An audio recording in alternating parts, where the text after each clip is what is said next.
Ada beberapa sebab kenapa market kripto crash. Jom kita tengok apa yang menyebabkan harga market kripto merodoh.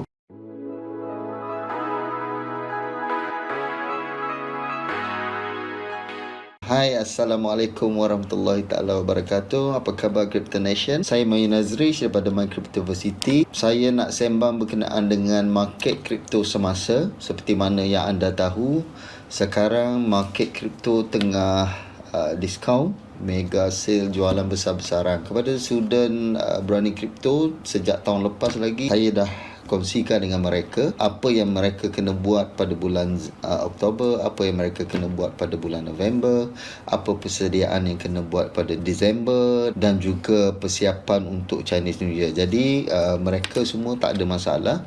Mereka dah prepare awal-awal untuk menghadapi situasi ini, di mana mereka awal-awal bulan 11 dah jual semua profit, dah lock profit mereka, dan mereka menunggu saat ini untuk membeli balik pada harga yang murah.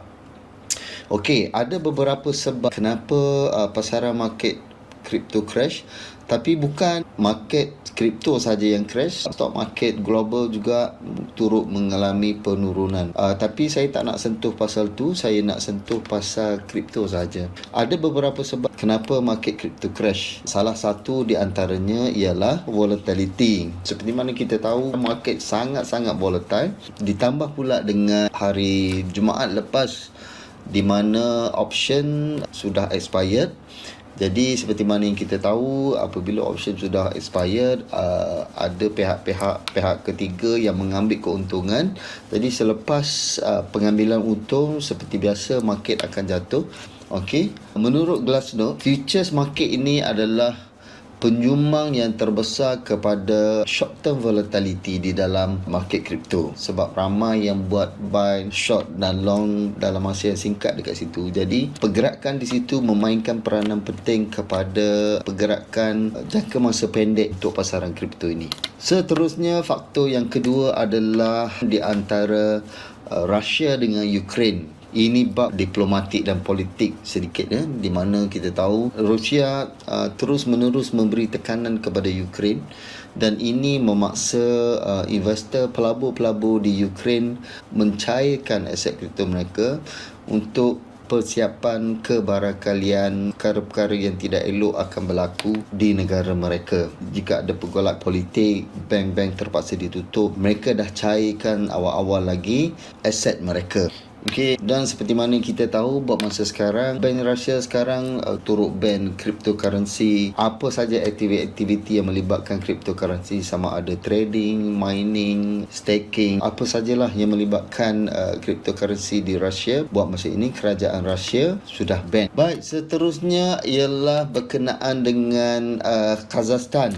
Okey, kenapa Kazakhstan? Tiba-tiba timbul pasal Kazakhstan.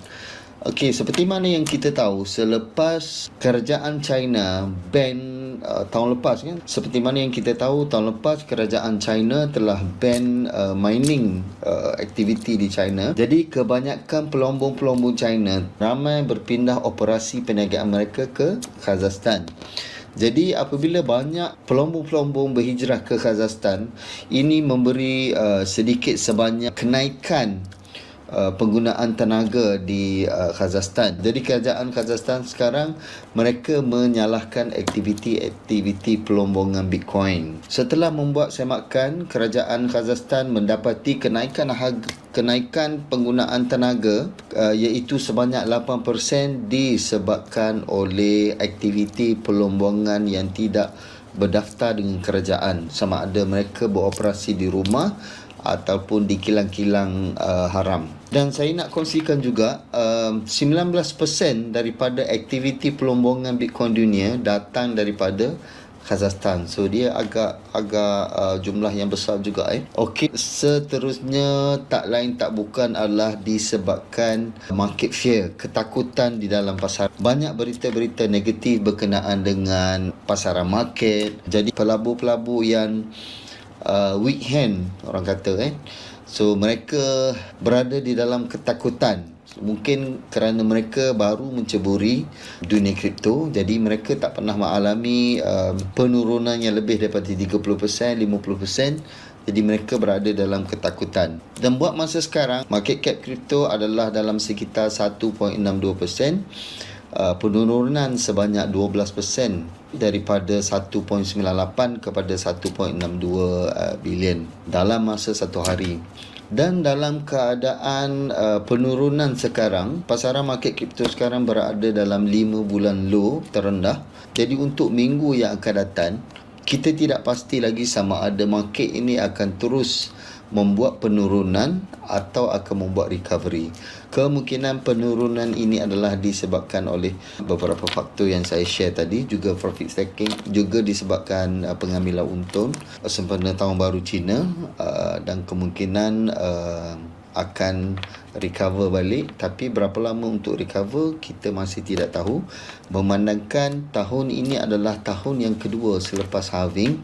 Jadi game pelabur adalah tidak sama seperti tahun pertama selepas halving. Macam tahun lepas adalah tahun pertama selepas halving.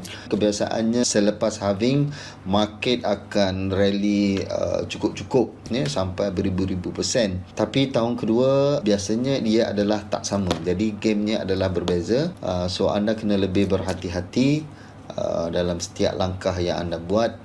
Gunakan money management yang betul, gunakan trading plan yang betul, sediakan strategi plan yang betul supaya anda dapat mencapai matlamat portfolio anda. Jadi di atas faktor-faktor yang saya share tadi, jelaslah overall pasaran market kripto buat masa sekarang berada di dalam shaky panky, goyah-goyah sikit, di mana ia meninggalkan kita persoalan ke mana pasaran market akan pergi pada minggu-minggu hadapan, sama ada terus kenaikan ataupun terus membuat penurunan. Bagi setengah-setengah pelabur, ada yang stay away, duduk tepi dulu, orang kata, duduk tepi dulu, tengok macam mana pasaran berlaku. Ada juga yang ambil kesempatan untuk membeli di harga yang murah. Ada juga yang ambil kesempatan untuk membuat DCA, membeli aset-aset favourite mereka. Maklumlah, sebelum ni tak dapat beli harga yang rendah macam ni, sekarang dapat beli harga yang rendah macam ni. Jadi bagi saya lebih elok kita beli pada harga yang murah seperti ini daripada kita beli di harga biasa. Ramai yang FOMO, bila harga tinggi ramai yang nak beli. Jadi masa harga yang murah ramai yang tinggal market, takut nak masuk market. Seperti mana yang berlaku kepada student saya bulan 6, dia masuk market, di mana pada masa tu ramai orang tak masuk market, lari. Tapi dia masuk market dengan $10,000 USD.